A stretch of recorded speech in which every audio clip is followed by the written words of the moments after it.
Today we are ranking the top 10 best Pokemon sets in 2024 to collect for beginners or if you're coming off of a hiatus from the hobby. If you're just getting into the hobby or coming back, you need some guidance to help save you money and time. I put together this list of sets stretching across the last 3 eras using hit rate data, cost to have fun, how available the set is, and the overall artwork in the set. Each set will get scored from 1 to 10, with 10 being the highest on each category, and we will take the average to get the final score of each set. That's how it gets ranked. But not only that, I will tell you exactly what product you should be looking for from each of these sets. We will start at number 10 and work our way to number 1. For my seasoned vets watching this is not me saying that this set is better than that set. It's just me ranking them based on where we are right now and how much fun you can have with someone who just got back into the hobby or seen it for the first time. If you agree with me or disagree with me, definitely let me know down in the comments. I would love to see what you guys think. At number 10, we have Silver Tempest. When Silver Tempest first came out, the Lugia was really hyped and it had a lot of buzz around the set, and the other alt arts are pretty solid with the Unknown V and the Skunk Tank, but the pull rates weren't as good as they were once the broken packs got released. They were pretty much like a standard Sword and Shield set with the trainer gallery. Obviously they're better than the early Sword and Shield sets, but they were nothing really different than Brilliant Stars or Astral Radiance. And with the trainer galleries, it's always fun for sure, but once the community found the broken packs, it just changed Silver Tempest forever, honestly. The community found that in these very specific lunch tins and later on sleeve packs that they had broken packs, which was guaranteed hits, for some reason increased the odds of alt arts, specifically the Lugia. The broken Silver Tempest packs is one of the more incredible things I've ever seen in a Pokemon TCG. It's absolutely a massive blunder, that widespread, and yet Pokemon doubled down with it with the sleeve packs after the lunch tins, which is just crazy. Obviously, if you can get your hands on the broken packs, it's a lot better, but you don't know that you have the broken packs until you open it, so it's kind of a high risk, high reward kind of thing. But if you can find them, it's obviously a really fun time. All the prices I'm using for the fun cost is coming from the collector app, so if you haven't already, make sure you check that thing out. It's really nice. Fun cost for this set is $3.42. The availability score is a 6. It's really hard to find Silver Tempest. People instantly know that there's a 50-50 shot of it being a broken pack. The hit rate score, this is where it gets a little tricky. So normal without the broken packs is definitely about a 7. If it is the broken packs, it's a 10, 100%, because it's guaranteed a hit. So I just combined the two and took the average and we got 8.5. The artwork score for this set, I put it at a 7, and the best product to open is sleeve packs. The reason why I put sleeve packs is because you have the 50-50 shot, the broken pack, or you have what I think is just the regular best way to open packs from the Sword and Shield era, which is sleeve packs. At number 9, we have Hidden Fates. I believe that every beginner, they need a taste of the Sun and Moon era, and while I wanted to put Cosmic here, I think Hidden Fates is a no-brainer. The 100+ baby shinies on top of the full art shiny vault cards, this set will not disappoint. The price tag is the highest we will see on this list, and it is the oldest. While you won't find any Hidden Fates in any retail stores, it was one of the most printed sets of all time, and it is flooded all over the internet. And one quick Google search and you can find any Hidden Fates product you want. Fun cost for Hidden Fates is going to be at $20.41. The availability score is a 5, since you can pretty much only get it on the internet unless your local card store has a nice little stock of it. The hit rate score though, I did put it at a 9 with the baby shinies, the shiny vault cards. It is really solid of a set. The artwork score, I put it at an 8 just because there's no SIRs like we see in a later shiny set. As the artworks is brilliant, I love the GX full arts, the Sun and Moon full arts, way more than the past 2 eras. I just can't put it higher than some of these other ones. And for me, the best product to open is definitely the Elite Trainer box. Pretty much the reason why Hidden Fates is only number 9 on this list is because of how difficult it is to find it and the price tag. And this put Hidden Fates with a final score of 7.3. Number 8 on the list is Brilliant Stars. Brilliant Stars at first glance is just a Charizard set, with that being the top chase in the set. But when you look deeper, you actually see that it's way more than that. The trainer galleries from this set is very evolution heavy, and it provides so much more than just the Zard. With fan favorites riddled throughout this set, it has everything you're looking for, especially when you're just starting out or getting back into Pokemon. You have your Charizard chase, and then you also have your evolutions, and you have some of the new Pokemon mixed in as well. Now, you don't see Brilliant Stars in retail stores as much as you used to, but you can still find it on the Pokémon Pokemon Center website. And once again, quick Google search, it's not that hard to find. The fun cost for Brilliant Stars is $3.98 a pack. The availability score, I put it at a 6.5 since it is pretty much online only at this point. The hit rate score is 7.5, so it's decent hit rates. The trainer gallery definitely helps out with that. The artwork score is going to be an 8.5 because it is fire. There's a lot of good stuff in this set. And in my opinion, the best product to open is sleeve packs. That gives Brilliant Stars a final score of 7.5.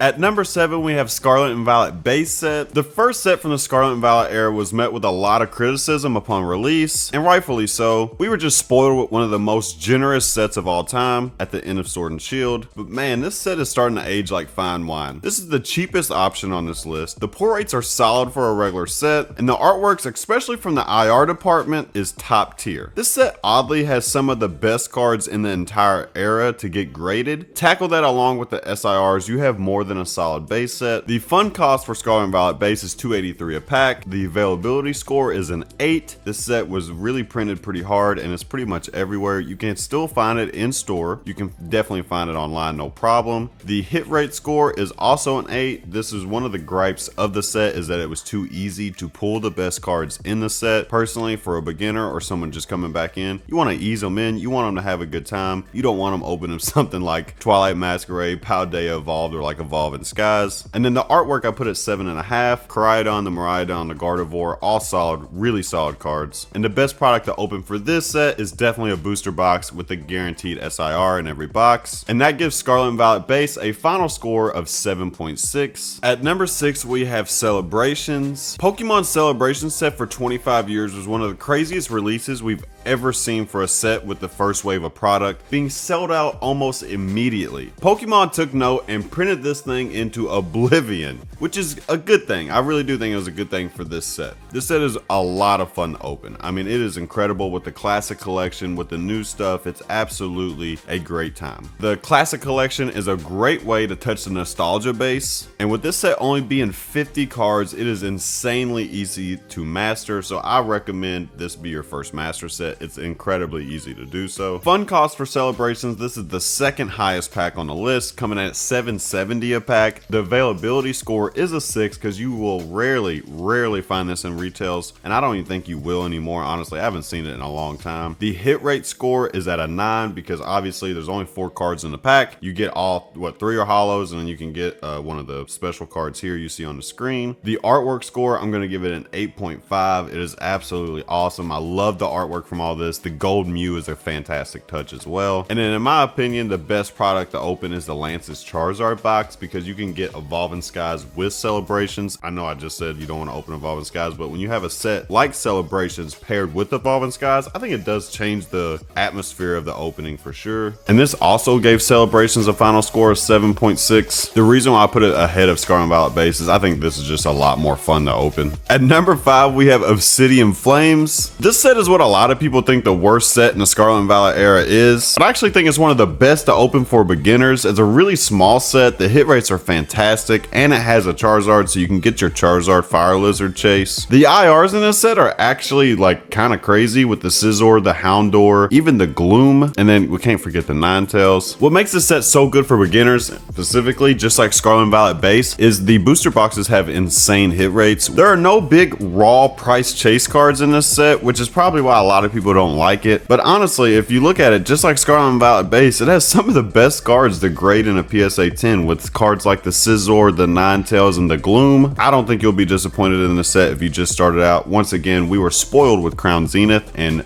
Scarlet and Violet base and Obsidian Flames just didn't really rustle the jimmies for the ones that's been here for a while. The fun cost for Obsidian Flames is $3.45 a pack. The availability score is an 8, just like the Scarlet and Violet base is pretty much everywhere still. You can find it, no problem. The hit rate score I put at an 8.5. I'm telling you, the hit rates are ridiculous on this set. Like, they increased it even more from the Scarlet and Violet base. The artwork score, I put it at a 7, just because it doesn't have a big money chase card. And I know some people really like that or really look for that, but the artwork is really respectable in here. The Charizard caught a lot of slack. It's okay. okay. It's probably not my favorite card in the set. I think the Scizor is my favorite card in the set. I really like the Scizor and the Ninetales. The Obsidian Flames final score is 7.8. At number 4, we have Paldean Fates. Fun fact about Paldean Fates, believe it or not, this is actually the least printed set of all the Fates shiny sets. Until that changes, and maybe it never does, maybe it changes next week, Paldean Fates is not the easiest to find in retail stores, available almost everywhere on the internet. This is another massive shiny set, but this time we have shiny SIRs. Kind of changes the game, brings it up to the next level. I mean, the Bubble Mew, for example, is slowly creeping its way into being one of the best cards in the Scarlet and Violet era, if it wasn't already. With the new additions, it does lower the hit rates because of the SIRs. They are harder to pull for sure. Paldean Fates is actually one of my favorite sets from the Scarlet and Violet era. Like, it really is. It's so much fun to open. It is really solid on the hit rates as far as, because you have, it's over 100 baby shinies. You have the full art shinies. It's just a really solid set all around. The fun cost for Paldean Fates is $4.72. The availability score is a 7. Guys, I'm not gonna lie to you, this thing is kind of relatively hard to find at a retail store, whether or not it gets snatched up really fast or they just don't put none out. It is on the internet, pretty available though. You just have to, you know, pretty much buy from the internet. The hit rate score I put at an 8.5 because of the baby shinies, and the artwork score I actually put it at a 9 because I think the artwork on this is fantastic, and when you throw the SIRs in there, I think it takes it to another level. For me, the best product to open for this set is definitely an Elite Trainer box, and this gives Paldean Fates a final score of 8.1. At number 3, we have Stellar Crown. So this is Pokemon's newest set, and of course the availability score is going to be higher than anything else because it's available everywhere. Besides that, Stellar Crown to me feels more like a special set than even Shrouded Fable did. This set is so much fun to open. With competitive chases and some OG 151 love, the Rainbow SIRs are a fantastic addition to this entire era, and with Surge and Sparks coming out next month, tackle that with Stellar Crown, Twilight Masquerade, Pokemon is looking pretty solid right now. The new introduction of Terapagos, I absolutely love this card. We've pulled it twice now, and every single time, man, it just looks, I find like a new detail I didn't see the first time. It is a fantastic card. Of course, the Squirtle, maybe I'm a little biased here, but I love Squirtle. The fun cost for Stellar Crown is $3.38 a pack. The availability score, I put it at a 10 because literally it's the newest set. It is in every store. It is everywhere online. You can find it, no problem. The hit rate score, I put it at a 7.5, and here's why I did that, because I feel like the SIRs are actually kind of difficult to pull. The IRs are somewhat difficult. There's just enough to kind of like throw you off. It's also a pretty small set for a main set. The artwork score, I put it at an 8, and for me, the best thing to open so far is booster boxes, just because the more quantity, and I feel like you just get better pulls from booster boxes from the Scarlet and Violet era. This gives Stellar Crown a final score of 8.5. At number 2, we have Pokemon 151. OG 151 finally got the set that it deserves. 151 is one of the best sets we have seen in a very long time. There's no question about that. So it was really easy to put it this high on the list. This set alone brought so many people back to the hobby and then got them hooked on the hobby and paved their path to being a degenerate. I honestly can't say enough good things about this set. What I can tell you is you need to be watching the shelves as we're approaching the holiday season and leading into the holiday season, because I think this set is going to be maybe not massively reprinted, but massively restocked. This is actually a set that I usually tell people to keep sealed, but man, it's just too fun not to open.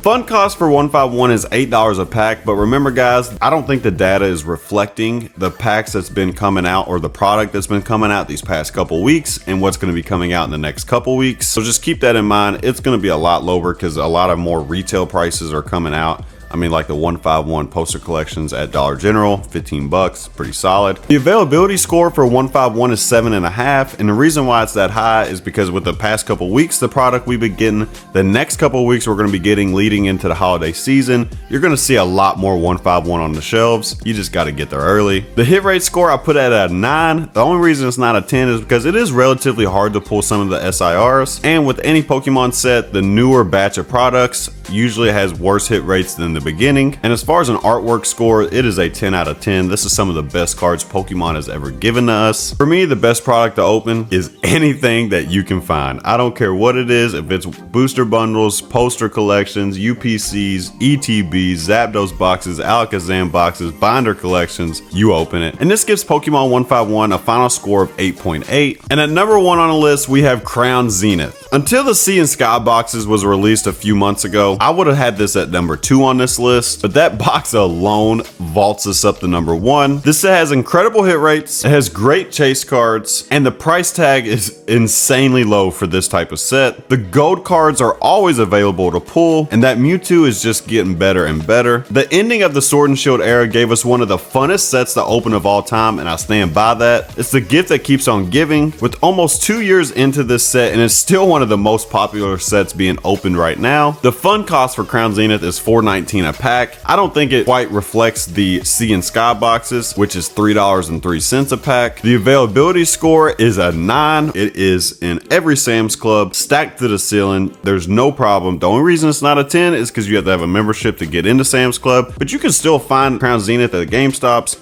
at Walmarts, at Targets. I see them there all the time. The hit rate score for Crown Zenith is a 10. This thing is absolutely solid. It is freaking awesome. You get hits after hits after hits. The secret rare Pikachu is a nice addition as well. And then the artwork score again is going to be a 10. The Galarian Gallery from this set, every single card is absolutely insane. And then you also have the Radiant Charizard, which is always a nice addition. And for me, the no-brainer here, the best product to open is the Sea and Sky box. And this puts Crown Zenith at number 1 with a 9.6, which is absolutely insane. And there you have it, guys. That is today's video. I hope you guys enjoyed this. If you're just starting out in the Pokemon hobby, or if you're just getting back after a hiatus, I hope this helps. I hope you enjoy this. If you're a seasoned vet, let me know, do you agree with this? Do you think I'm way off? What would you recommend to somebody who's just getting back into the hobby? Make sure you check out PokeFactoryShop.com if you're wanting a degen on a live rip and ship. We got you covered, baby. Thank you guys so much for watching. I appreciate all the love and support. Make sure you join the Discord, link in the description. I'll see you guys in the next one. Poke Factory out. Peace.